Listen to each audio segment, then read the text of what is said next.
Becoming a parent over the last couple of years has really changed my perspective in life. I've always wanted to do things where I can help the next generation, but I never really understood how important it was until I actually held my children for the first time. Now, everything that I do is for them. I want to make sure that I build as much wealth so I can leave it to them as my parents would do for me. But how do I leave it to my children the right way? How do I ensure that the hard work that I've put in or the hard work that their grandparents have put in does not go to another person?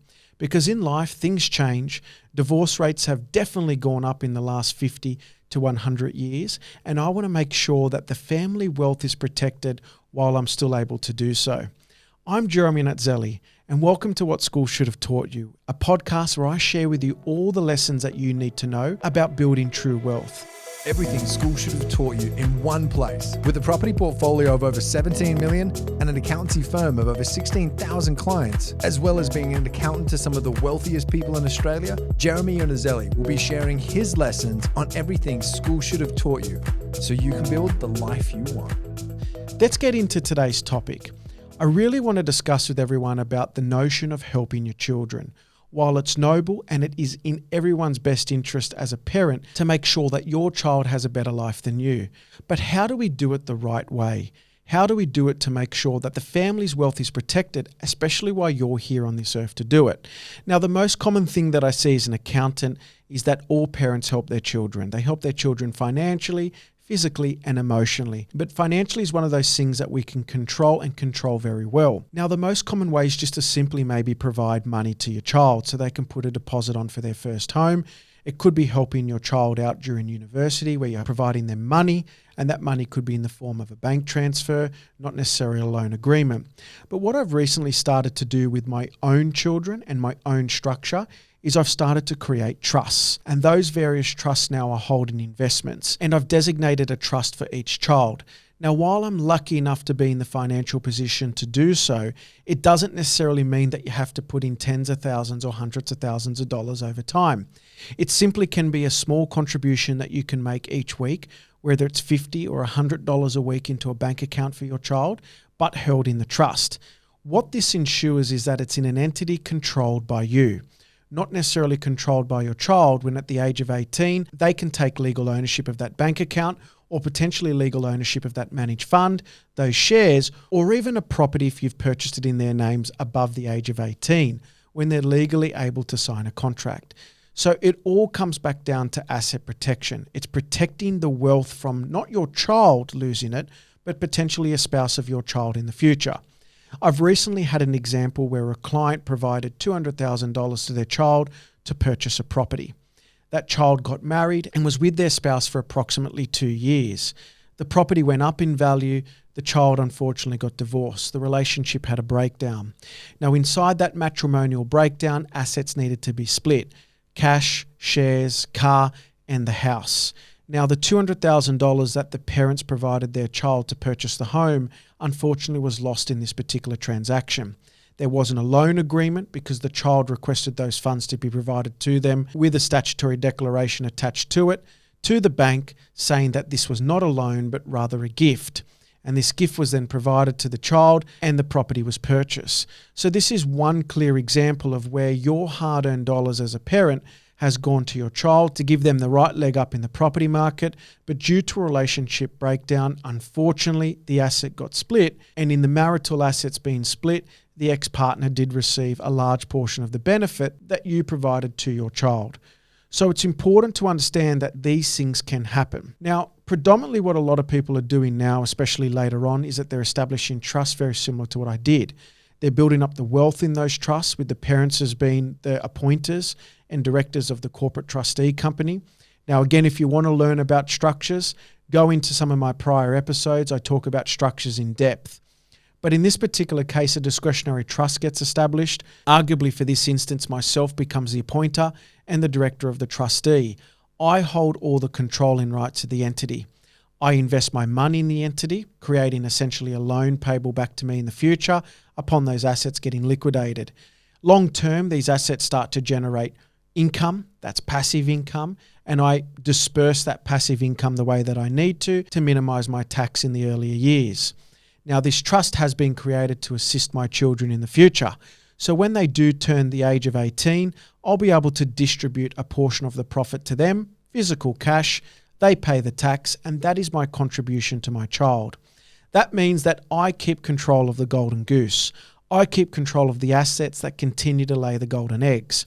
And my way of helping the children is providing them a passive income or a sustainable income as a distribution from this trust, which I'll physically pay them. Hopefully I've done the right thing as a parent or a guardian and be able to give them the financial literacy to be able to use that money the right way.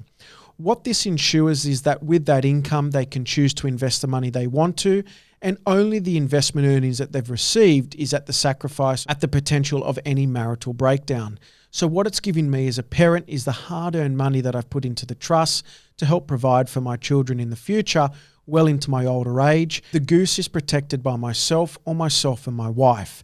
So this is one of the strategies you as parents can utilize to ensure that your hard-earned dollars is staying in a structure that's protected from any spouse in the future that your children decide to marry or become in a de facto relationship.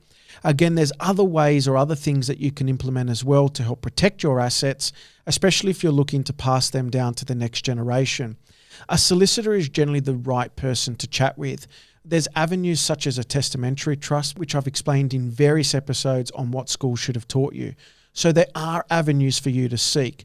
Don't just simply hand the money over to your children. There are structures that you can implement and adopt to ensure that the golden goose, the hard-earned dollars that you've saved and worked for, stay protected while you still have the ability to control it, given the natural time that we have on this earth. So I've chosen a trust, a discretionary trust today, which I can utilize to build up wealth, build up assets for my children, give them a distribution in the future. I still have the ability to control the golden goose.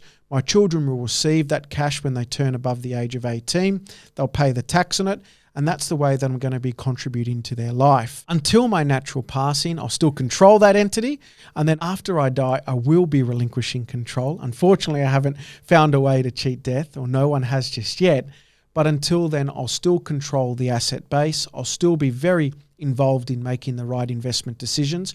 I want to bring my children a part of that trust so they can understand and learn how I manage the investments. And I want to get them involved as much as I can. It's a great tool and it's a great learning experience for your children to understand financial literacy, and it generally starts at the early age. So don't be afraid to talk to your children about money around the dinner table.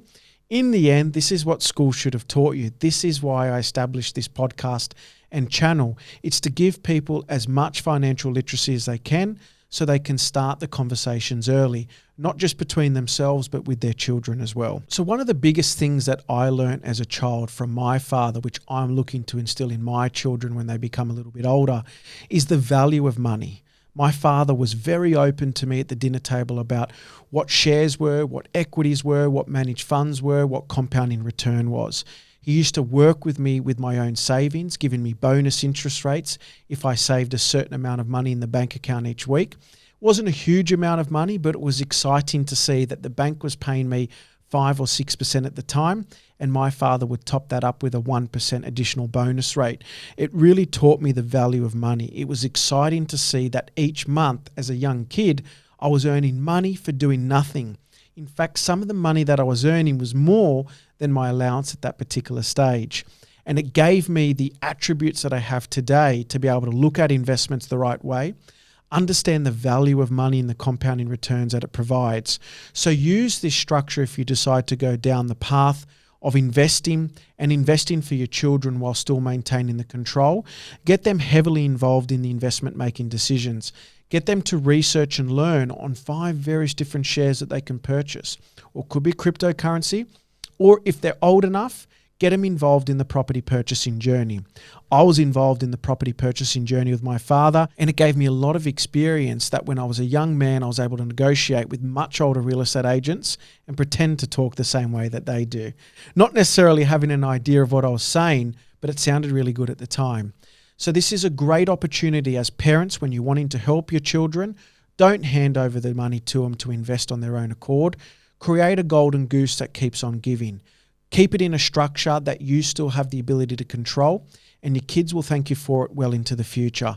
Get them involved at an early stage. Get them learning the lessons of what money is and what it can unlock for them in the future. I'm Jeremy Iannuzzelli, and this is what school should have taught you. If you've loved this episode, don't forget to like and subscribe, leave your comments below, and I'll be able to get back to you in the future.